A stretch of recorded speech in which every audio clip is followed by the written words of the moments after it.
நமோ விஸ்வகர்மனே. சொந்தங்கள் எல்லாருக்கும் அடியேன் கௌசிகாபுரி நித்யானந்த ஆச்சாரியாவினுடைய அன்பு நமஸ்காரங்கள். உங்கள் எல்லாரையும் இந்த வீடியோ மூலமாக சந்திக்கிறதுல அடியேனுக்கு அளப்பரிய ஆனந்தம்.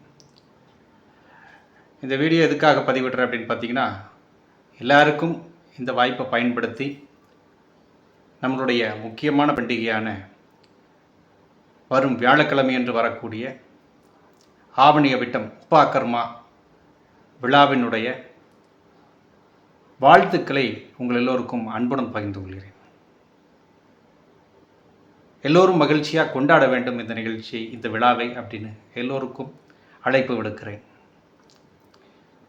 இந்த விழாவை பற்றி சொல்லணும்னா, விஸ்வகர்மாவை பொறுத்த வரைக்கும் இதுதான் இருக்கிறதுலையே முதன்மையான பண்டிகையாக நான் கருதுகிறேன். தான் தீபாவளி, பொங்கல் பண்டிகை இதெல்லாம் அதுக்கப்புறமா தான். அதனால் நம்ம சொந்தங்கள் எல்லாருமே இந்த பண்டிகையினுடைய முக்கியத்துவத்தை புரிந்து கொண்டு, இந்த பண்டிகை அனைவருடைய மனத்திலும் நிலைத்திருக்க வேண்டும், இதை கொண்டாடும் பாரம்பரியமானது எல்லோருக்கும் கற்றுத்தரப்பட வேண்டும் அப்படிங்கிற ஒரு முக்கியமான நோக்கத்தில் எல்லாரும் கொஞ்சம் சிந்தித்து பாருங்கள். நாமளும் சிறப்பாக கொண்டாட வேண்டும், அதே சமயத்தில் நம்மளுடைய அடுத்த தலைமுறையினருக்கும் இதை சொல்லித்தர வேண்டும். நாம் இந்த அன்னைக்கு ஆவணி அவிட்டத்துக்கு எவ்வளோ முக்கியத்துவம் கொடுத்து இந்த பண்டிகையை கொண்டாடணும், இந்த அன்னைக்கு என்னென்ன செய்யணும்னு நிறைய பேர்த்துக்கு தெரியல. அதை பற்றி கொஞ்சம் தெரிஞ்சுக்கிறதுக்கு முயற்சி பண்ணுங்கள்.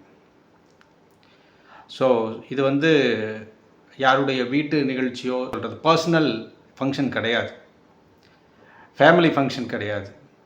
இது ஒரு சமூகத்தினுடைய அடையாளத்தை நிலைநாட்டக்கூடிய, ஒரு சமூகத்தையே மேம்படுத்தக்கூடிய, இதுவரை மேம்படுத்தி வந்திருக்கின்ற மிகப்பெரிய பாரம்பரியமான இந்த ஒழுக்க நெறியை கடைபிடிக்க உதவியாக இருக்கக்கூடிய இந்த பூணூல் கலாச்சாரத்தை நாம் அன்று மீண்டும் புதுப்பித்துக் கொள்வது, அதாவது ஏற்கனவே பூணூல் அணிந்தவர்கள் பரிவர்த்தனை பண்ணிக்கொள்வது, பூணூல் அணியாதவர்கள் அணிந்து கொள்வது, இந்த மாதிரியான செயல்களை நாம் அந்த அன்னைக்கு கடைபிடிக்க வேண்டும்.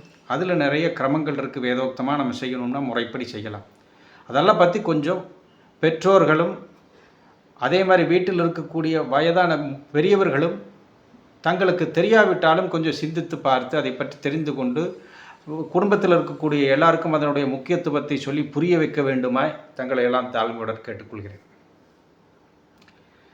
அதே மாதிரி இந்த பூணூல் ஏற்கனவே சொன்னது போல் இந்த பூணூல் பண்டிகை ஆவணி அவிட்டம் யாரும் இந்த ஃபங்க்ஷன் என்றைக்கு வருது, இது எந்த டைமில் நடக்குது, எங்கே நடக்குது, இதெல்லாம் சொல்லணும்னு நாம் எதிர்பார்க்க வேண்டாம். முடிந்த அளவுக்கு நம்ம சொந்தங்கள் எல்லாரும் பஞ்சாங்கத்தில் முன்கூட்டியே பார்த்து நோட் பண்ணி வச்சுக்கணும். ஏன்னா சில சமயம் ஆடியில் வரும், சில சமயம் ஆவணியில் வரும். அதனால் வைகாசி மாதமே பார்த்திங்கன்னா பஞ்சாங்கத்தை எடுத்து இந்த வருடத்துக்கு உண்டான ஆவணி அவிட்டம் எந்த அன்னைக்கு வருது, எந்த கிழமை வருது எல்லாம் பார்த்துட்டு பக்கத்தில் நாம் இருக்கக்கூடிய லொக்காலிட்டியில் எந்த கோயில்கள்லையோ எந்த சங்கத்துலேயோ இந்த ஆவணி அவிட்டம் விழா நடத்துகிறாங்கன்னு பார்த்து நீங்களாக பார்த்து தேடி கண்டுபிடிச்சி அங்கே போகணும்னு நான் வேண்டிக்கிறேன். ஸோ அந்த வகையில் இவ்வளோ முக்கியத்துவமான பண்டிகை பார்த்திங்கன்னா நாம் 2019 ஆரம்பித்து கிட்டத்தட்ட கடந்த 8 வருடங்களாக, 7 வருடம் முடிஞ்சது, இது 8வது வருடம்.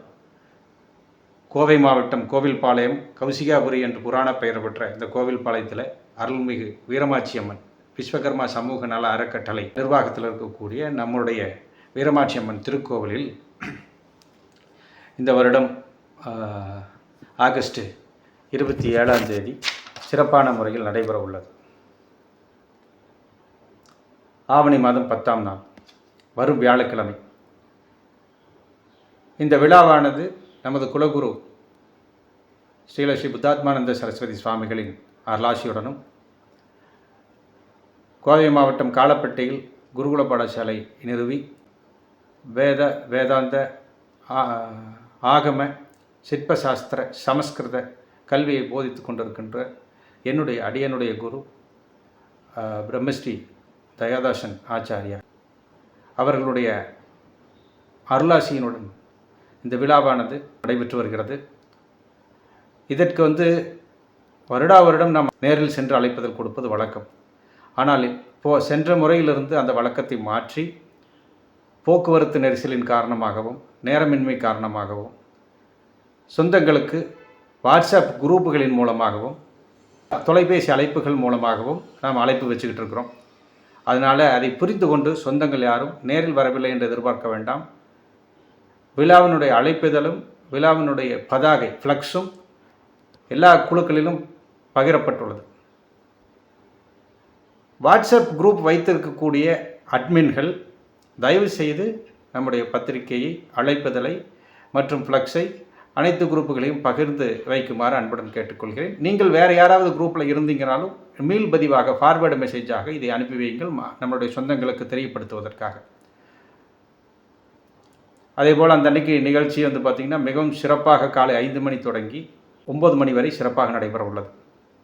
அன்றைய தினம் காலை அம்மனுக்கு அபிஷேக பூஜை முடிந்து கலச பூஜை, ஹோமம், அதுக்கப்புறம் உபாகர்மாவுக்கு உண்டான கிரமம் எல்லாம் வேதோக்தமாக முறையாக கடைபிடிக்கப்பட்டு அன்றைக்கு பூணூல் பரிவர்த்தனம் செய்து கொள்ள நிகழ்ச்சி ஏற்பாடு செய்யப்பட்டுள்ளது.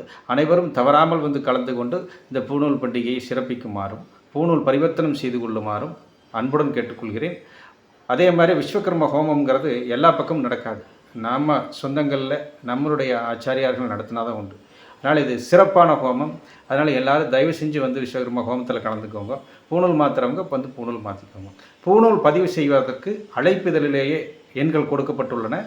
அந்த 3 எண்களில் ஏதாவது ஒரு எண்ணுக்கு கூப்பிட்டு நீங்கள் பூணூல் பதிவு செய்து கொள்ளலாம். நீங்கள் தொலைபேசி மூலமாக தொடர்பு கொண்டீங்கன்னா விவரம் என்னங்கிறத நம்ம சொல்லிடலாம். அனைவரும் ஆவணி அவிட்டம் பண்டிகை சிறப்பாக கொண்டாட வேண்டும் என்றும், அதே போல் ஹோமத்தில் கலந்து கொண்டு இறைவனுடைய பேரருளை பெற வேண்டும் என்றும், விஸ்வகர்ம பரபிரம்மத்தின் பேரருளை பெற வேண்டும் என்றும் இறைவனை தியானித்து உங்களை எல்லாம் அன்புடன் அழைக்கிறேன். நமோ விஸ்வகர்மனே. ஸ்ரீ குருப்பியோ நமஹ.